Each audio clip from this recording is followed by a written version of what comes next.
Bonanza on the battlefield. During the 1971 Indo-Pak War, however much I longed to rejoin my old squadron, it was a futile hope. Still, I have no regrets. My time with the Caribou aircraft provided exhilarating exposure to a different aspect of air operations. Yet, my thoughts never stayed far from my old squadron and the contributions they were making, particularly my modification, Mod/Hunter/India/15. I followed their progress closely and was thrilled to learn from the Super Hunter Mk56A's stellar performance with devastating effect. Peshawar Airfield, Chaklala Airfield, the Attock Oil Refinery, and the Mangala Hydel Dam were just a few of the strategic targets hit. The squadron's role in air defense and ground attack operations was nothing short of exceptional. The attacks on these targets demanded careful scrutiny and detailed explanation.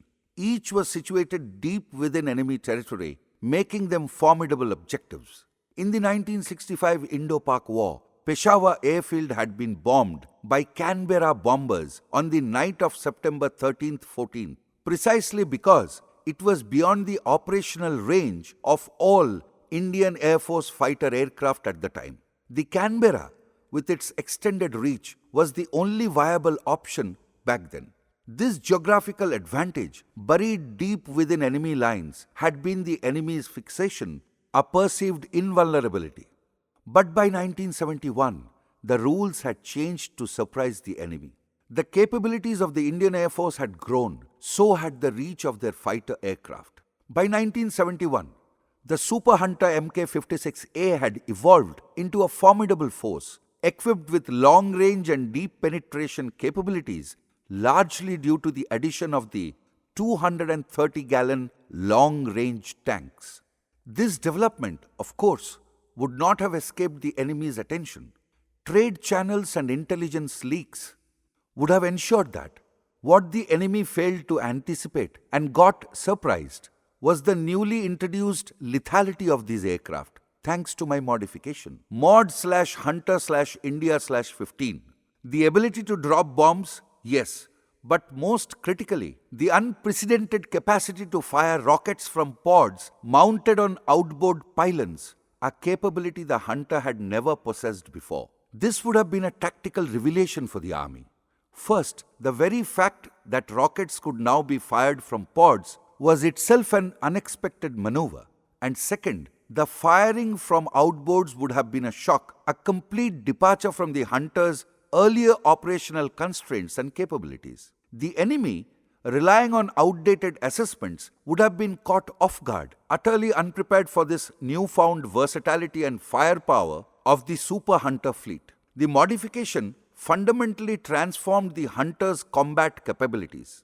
It enabled the aircraft to retain 230-gallon long-range tanks at the inboard pylons while carrying at the outboard stations either 2 into 1,000-pound bombs or 2 into 138 mm Sneb rocket pods, each loaded with 16 rockets. Crucially, the pilot could select from the cockpit the number of rockets to be fired in each pass, including the option to unleash a devastating salvo of 32 rockets in a single pass attack. The enemy's intelligence, however, was still rooted in the outdated capabilities of the pre-mod Hunter India-15. According to their assessments, the Hunter was limited to either short-range missions with bombs and cannons, long-range engagements with only its cannons. What they couldn't have known was that the modification now allowed the Hunter to perform extended range operations with a lethal payload of bombs and rockets while still maintaining its full agility in the air. Unlike the lumbering Canberra bombers, whose aerial maneuvers were predictable and slow, the Hunter was a nimble fighter with vastly superior aerobatic capabilities. Enemy air defenses in deep areas, primarily designed to counter bomber attacks, were ill-prepared for the fast-moving, low-altitude ground attack fighter. Their air defense systems, inherently vulnerable to aggressive and agile fighters, were now facing a deadly adversary they had neither anticipated nor adequately prepared for. A triple surprise. The first surprise came with the modified Hunter. The enemy was left utterly bewildered, unable to identify the aircraft, wreaking havoc deep within their territory. According to their intelligence, only the Canberra bomber had the range to reach such targets. But this aircraft was not the lumbering Canberra. It didn't fit the profile by appearance, flight pattern, or the attack tactics used. The target selection was also unconventional. What then was this new menace in their skies? In their frantic effort to identify the aircraft, the enemy must have been tearing their hair out. With no clear answer for 24 to 48 hours, a veritable eternity in the midst of an unfolding crisis, they were paralyzed by confusion. That precious window of time allowed us to launch a series of devastating surprise attacks, creating widespread panic and disarray behind enemy lines. With their air defenses overwhelmed and their forces caught off guard, we enjoyed a period of near total air superiority, striking at will while the enemy struggled to comprehend what had hit them. I cannot help but recall the moment when the visiting Deputy Chief of Air Staff, DCAS, issued the directive to secure the demonstration model of MOD/Hunter/India/15. His command, steeped in the wisdom of extensive experience, struck a chord with me. I recognized the foresight behind his instructions. It wasn't just a precaution, but a strategic measure to safeguard our innovations from prying eyes. His direction was not merely a suggestion, it was a reminder of the critical importance of discretion in our line of work, an appreciation for the complexities that lay beneath the surface of our endeavors. At the end of the Indo-Pak Western Front 1971 war, the tally of Lightning's aircraft struck was 13 aircraft destroyed on ground, 2 F-86 Sabres shot in air combat. The squadron flew a total of 121 sorties, dropped 17,000 pounds of HE bombs, 1,720 liters of napalm, and fired 548 rockets from pods, all from outboards made possible only because of my MOD/Hunter/India/15. To sum up in a single sentence, the Lightning's squadron emerged as the highest scoring unit in the 1971 Indo-Pak War, a remarkable feat that commands respect and admiration. Hats off to the Lightnings. I take immense pride in my association with this elite squadron, particularly in my contributions that empowered many officers to excel and win gallantry awards. For their contribution, the following awards were received by pilots in the 1971 Indo-Pak War. Wing Commander C.V. Parker, Mahavir Chakra for the attack on the Attock oil refinery besides others. Squadron Leader R.N. Bhardwaj, Mahavir Chakra for the attack on Mangala Hydel Dam besides other targets. Squadron Leader J.M. Mistry, Veer Chakra. Flight Lieutenant Deoskar, Veer Chakra. Lieutenant Arun Prakash from the Indian Navy, Veer Chakra. Flight Officer Bal Subramaniam, Veer Chakra. Karumbaya, Veer Chakra. Flight Lieutenant C.S. Dhillon, Vayu Sena Medal. It is worth noting that Lieutenant Arun Prakash of the Indian Navy was attached to Number 20 Squadron Air Force during this critical period. He actively participated in the attacks and earned the esteemed Veer Chakra, marking his solitary gallantry award from the Air Force. In the years that followed, he ascended the ranks to become Admiral, ultimately serving as Chief of Naval Staff, CNS, of the Indian Navy. Reports surfaced in the press of a celebratory gathering he hosted for his former colleagues from the Hunter Squadron at his official residence, Navy House. I can only hope that some of them, especially those who received gallantry awards, took a moment to inquire about the individual whose efforts had significantly contributed to their accomplishments. Indeed, one of the higher gallantry award recipients embraced me, lifting me in gratitude for enabling their success. This poignant moment unfolded just a day before Republic Day in 1972 at the Central Vista, Mess.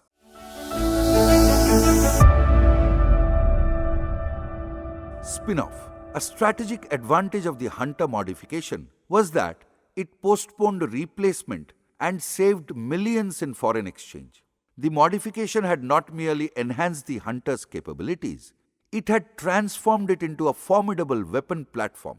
With the addition of increased weaponry, the aircraft now boasted remarkable flexibility, allowing pilots to select from a variety of armaments, be it bombs, Sneb rockets, with options for one, two, or multiple thereof, all chosen directly from the cockpit, or the tried and trusted 30 Aden guns. This evolution positioned the Hunter as a vastly improved medium bomber, capable of deeper penetration into hostile territory, while retaining the same superior agility and maneuverability characteristic of a fighter aircraft. As a result, the lifespan of the Hunter was effectively extended in phases for nearly 15 years under the long-term replacement plan, circumventing the need for immediate replacements and yielding substantial savings in foreign exchange, potentially amounting to millions. The strategic ramifications were clear. A revamped Hunter meant not only enhanced operational capabilities, but also significant financial prudence in an era where every penny counted.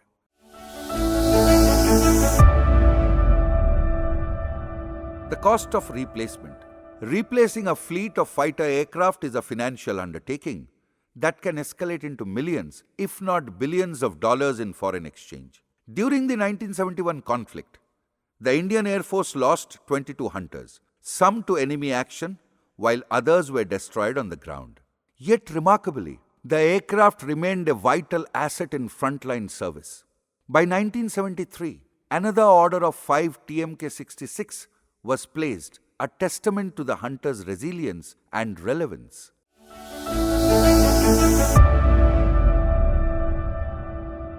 Validity of recognition.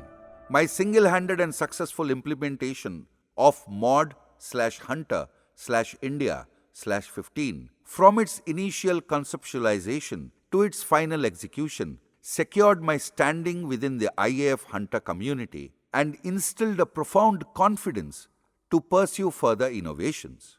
However, the emotional satisfaction of such achievements was somewhat marred by the absence of a robust system for recognition and awards. A credible awards framework would not only motivate but also encourage further advancements to enhance our defense capabilities, particularly within the IAF. The modifications I introduced significantly improved performance, providing our forces with the ability to surprise the enemy, a critical advantage in warfare. Moreover, these innovations extended the operational life of the Hunter, effectively delaying costly replacements and conserving invaluable public funds that would otherwise be spent on foreign imports. It is disheartening to see accolades bestowed upon actions of questionable merit, such as those rendered in the service of VVIPs, while genuine innovations go unrecognized. This brings to mind a significant incident that highlighted the recognition of my contributions. After graduating in 1963, I found myself at a private firm, a choice made to appease my father. I held the position of number 2 in the electrical department of the Hindustan Construction Company, HCC, in Bhilai. Under the encouragement of the Chief Mechanical Officer, Dr. Karmakar, and my superior, the Chief Electrical Engineer, Mr. Sampath, I began to explore the potential for local manufacturing to conserve foreign exchange. My focus narrowed to the development of a welding transformer. With my boss's guidance, I designed and established a production line. In a remarkably short span, one transformer was completed and put to use on site, while another 5 were at various stages of production by the time I departed the company. Only later did I discover that my Nanagaru had spoken to his superior about my aspirations to join the Air Force, who had deeply encouraged him in turn. 3 years after leaving, I was pleasantly surprised to receive a substantial bonus from the company, a well-deserved acknowledgement of my efforts. It was a refreshing departure from the typical corporate recognition, an affirmation of merit and the value of one's contributions. About half-page coverage was published in Deccan Chronicle, a leading English daily from Hyderabad, on 9th October 2018, aptly titled Unsung War Hero. Bonanza on the battlefield. In stark contrast, within the Air Force, the President's color presentation is a significant and proud occasion for any squadron or unit and staff present or in the past. On such events, squadrons take great care to invite esteemed veterans, especially those who played vital roles in securing honors, to celebrate their achievements. The number 20 squadron received the President's colors in 1991 under the command of Air Chief Marshal N.C. Suri, the Chief of Air Staff, CAS, who publicly commended my work on the Hawker Hunter and mentioned in the foreword. Despite this recognition, I was neither invited nor informed about the presentation. This oversight, a blatant disregard for not only me, but for my innovation, left me feeling slighted. Fueled by a sense of indignation, I approached Nimisa, now the Air Commodore Commandant of 20 Squadron, Air Chief Marshal and Chief of Air Staff, to express my concerns regarding this blatant oversight. On inquiry, I understood that an ex-Number 20 Squadron Air officer was requested to coordinate the invitees from the area. This air officer was fully aware of my contribution and had earlier hugged me for enabling his gallantry award, the MVC. Yet, he had apparently passed over my name when inviting officers for this momentous occasion. As we are both residents of Secunderabad, we occasionally meet. In an accidental meeting, I once inquired with him why he had passed me over during the President's Colors presentation. His sheepish reply basically conveyed that the invitation had been limited to ex-squadron pilots. His reply reinforced the belief that technical officers and airmen were not considered integral to the squadrons. This was even more humiliating than not being invited. It was rubbing salt on the wounds. Anyway, this was not the first time I had faced such disrespect, and it only helped me cope with situations mentioned at subsequent episodes. One's dignity and honor is forever hurt with the display of indifference shown to such in-house intellectual contributions. There is a more serious and long-lasting damage caused by such lack of recognition. A lack of faith in fair play and equality in the IAF is a key influence on the morale of its technical personnel. All said and done, witnessing the war as a youngster from front lines was a lifelong tremendous experience. After defeat in the Indochina War, victory in the 1971 war is a turning point for the country and a matter of pride and honor for every Indian. Experts concurred that India was on the verge of establishing itself as a formidable Asian power following the 1971 war. Prime Minister Lal Bahadur Shastri emerged as a national hero, and the rallying cry of Jai Jawan, Jai Kisan echoed throughout the country. In those moments, pride surged within me as an Indian. The pride persisted for few years but soon evaporates. I can happily note that great pride in our heritage, in our capabilities, strengths, national character of tolerance, and love for peace with dignity, all these are resurfacing presently under the new political leadership. Surprise is the cornerstone of military strategy and a key principle of war. The cunning deployment of radar and the strength of German U-boats in World War II stand as classic examples of how to catch an enemy off guard. In its own modest way, my baby, the modified Hunter, undoubtedly achieved a similar feat of major surprise. To surprise the adversary meant that half the battle was already won. MOD/Hunter/India/15 had achieved the most stunning surprise of deep penetration attack by converting outboard stations for release of bombs and enabling retention of long-range tanks at inboards. Further, a much bigger surprise was firing rockets from pods of outboards for the first time. My innovation can be seen as the great-grandmother of today's startups, a pioneering effort that laid the groundwork for what followed. While many of these modern ventures may have achieved limited success, whether operationally or commercially, the impact of my original contribution, both as an innovator and a mentor, remains largely unrecognized. India's successful Operation Sindoor was yet another reminder of the old adage. The element of surprise is a soldier's best weapon. Similarly, the covert deployment of a large number of armed remote drones, secretly stored in containers deep within Siberia, Russia, echoes the same truth. Israel's Mossad also reinforced this idea through a successful clandestine mission near Tehran, Iran. George S. Patton famously stated, "Accept challenges so that you may feel the exhilaration of victory." It is a mantra I took to heart, seizing every opportunity that came my way. My achievements in modifying the Hunter aircraft remain a personal pinnacle of success. I take great satisfaction in knowing that my innovations played a role in altering the course of the war.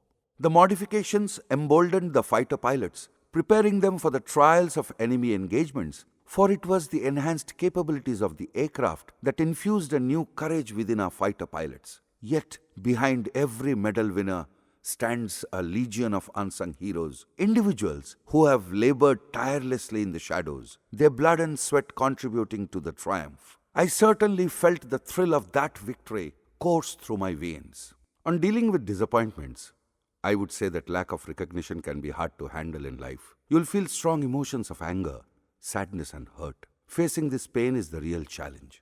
One can easily be led by these negative emotions to feel sour and bitter, or one can simply accept this as part of life and move on. You have to choose whether you want to be allowed up by negativity or be free and stronger than earlier. Acceptance makes bitterness lighter and allows you to appreciate other blessings and live a richer life. Apparently, mod/hunter/India/15 is not to be all and end of all life. Regardless how much I am emotionally linked with it, it is important to stay positive and look forward to other opportunities that come in life.